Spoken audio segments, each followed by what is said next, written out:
Travis, Alicia, and James. Okay. So Kara and Travis, Abigail will Alicia, not be, and James Cody. And James. Okay, that's good to have clarified. Thank you. And the board of directors is who you're presenting to? Yes. Okay. And I represent multitude. Okay, let me get my timer straight, and if you want to use yours, you can. Up to you.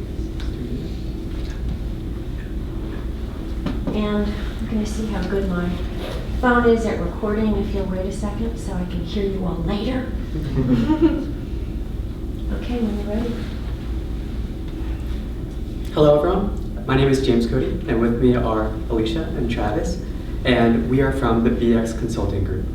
I'd like to thank you, Uber's board of directors, for inviting us back to talk about the ethical implications of your surge pricing policy and how our recommendation for your pricing structure will improve the ethical problems with your current practice, as well as improve your business goals and strategy.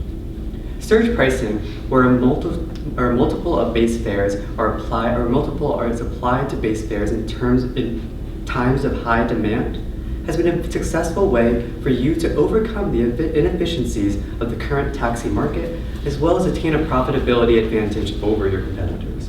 However, it is ethically problematic because of the situations in which it puts your riders. The woman in Boston who couldn't get home when transit shut down because cabs were full and she couldn't afford the 10, 11 times Uber price surge. The less affluent families in Sydney during the Sydney hostage crisis who couldn't flee the area like others could because they couldn't afford the 10, 11 times Uber price surge. We will be making 3 claims to argue that Uber's surge pricing policy is unethical. First, Uber is a public service.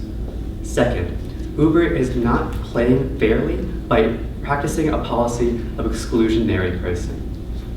Third, Uber has a responsibility during times of urgency and in times of high demand to fulfill their obligation and their mission of providing the availability of affordable routes.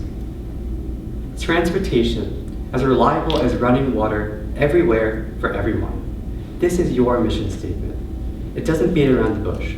It shows that you want to be as necessary as water. Along with your advertisements, it is clear that you are striving to be as reliable as a public good and cheaper than current public transportation services like cabs. This is why we are arguing that Uber is a public service. 2 other reasons. First, by lowering your fares to directly compete with public transportation services like cabs, you are displacing them, like your own CEO, Travis Kalanick, says that you should.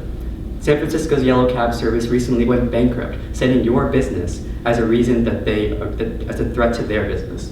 And lastly, Maryland's Public Service Commission has designated Uber as a public service, as a common carrier. We believe that this is only the start of a trend.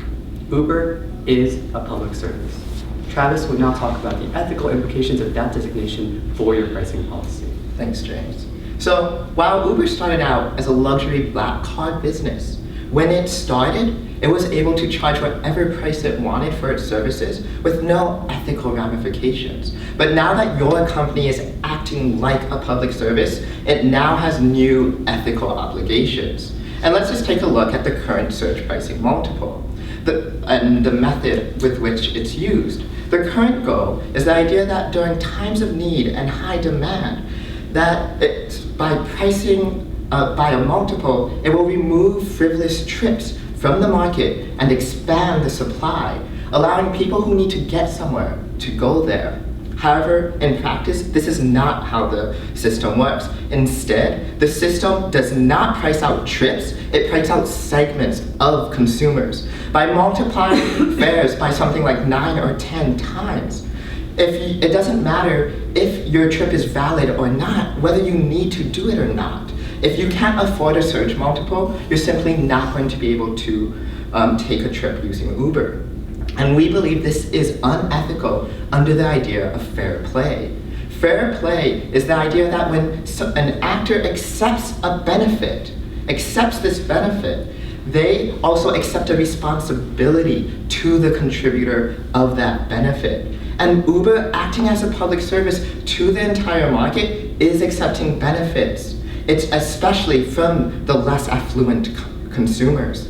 Thus, Uber now has the obligation not only to serve this market, not only to serve this entire market, but also in times of need. They have that obligation. So, thus, under the fair play theory, and Uber needs to make sure that it's serving the less affluent customers, not by not pricing them out of the market, but it also has a positive duty to be serving them during times of need. In sum, by wanting to be the choice every time, Uber has a responsibility to be available and accessible by all consumers all of the time. And now, let's think about Uber as a private company. Why should it be ethical? And we see this as being related to the idea of urgency and responsibility. In normal times, an actor doesn't have to go out of their way to help someone. However, as the level of urgency rises, so does that actor's level of responsibility. I ask you to imagine a situation where you're late to work and you see a child drowning, but there's also a group of other people witnessing this. You can reasonably continue on your way with the expectation that someone else is going to help that child. Now imagine that you are the only person to see that child drowning. It's very hard to argue that you have no ethical responsibility to help that child, regardless of your personal relationship. Much in the same way, Uber is that only person when it comes to times of needs. When demand skyrockets and it rises, so does the urgency of those rides. When public transportation and taxis are full, what else are people going to turn to? Your service. And thus, your responsibility rises, requiring you to act ethically. And now my colleague Alicia will speak about our solution and why we believe it satisfies these ethical obligations. Thank you, Travis. So we believe we've come up with a solution that better satisfies your ethical obligations and responsibilities. We have a three-tiered approach that is demand-based rather than event-based. At the first threshold of demand, which would be reached relatively frequently and organically, like rush hour on a Friday evening, we recommend you keep a price surging strategy, but cap the price surge at 3 times, a number that we do not believe is unfair or exploitative, because Uber's base fares are actually 30 to 50% of the fares of established taxi services in the majority of cities. Therefore, a price surge of 3 times in times of high demand is really only raising Uber's fares to match that of competitors in normal times. At the second threshold of demand, we do not recommend raising a surge price more than 3 times. But what do you do when a temporary transit shutdown causes a spike in demand for Uber? So now, to incentivize drivers to get onto the road to create more supply, we recommend increasing the commission they receive from the 70 to 75% of fares they receive now to up to 90%. This incentivizes drivers and fairly compensates them, but does not place the burden on the rider. Now, at the third threshold of demand, we're talking about extraordinarily rare levels of demand. We're talking about New Year's Eve in Miami, or we're talking about a debilitating snowstorm, where Uber's priority should be to maximize the number of riders who get rides and clear the area. So here we recommend that Uber implement a mandatory Uber pool, where riders who need the same route share cars. So here, availability is maximized, but the number of drivers on the road is minimized. So we recommend first tier, price surge capped at 3 times. Second tier, driver commission increased. Third tier, Uber pool mandatory. And we strongly believe, as James is going to explain now, that this is a more ethical strategy than your current model. Thank you, Alicia. Our goal here today was to talk about why your current surge pricing policy is ethically unjustifiable.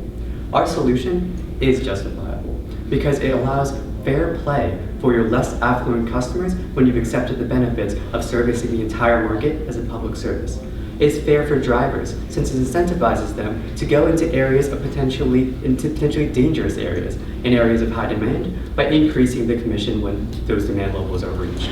And lastly, it fulfills your obligation as potentially the only service available for the market to take on the responsibility of fulfilling your mission of availability of affordable rides, especially to the less affluent, since you're accepting the benefits of servicing the less affluent. 2 other motivations are that you'll be ahead of the law as regulators cramp down on surge pricing, crippling your business, potentially, as well as this will grow your business by increasing your market share by including the less affluent. But most importantly, we believe that our solution is the only way for you to ethically fulfill your obligations and also achieve your business strategy and goals. Thank you very much for your time.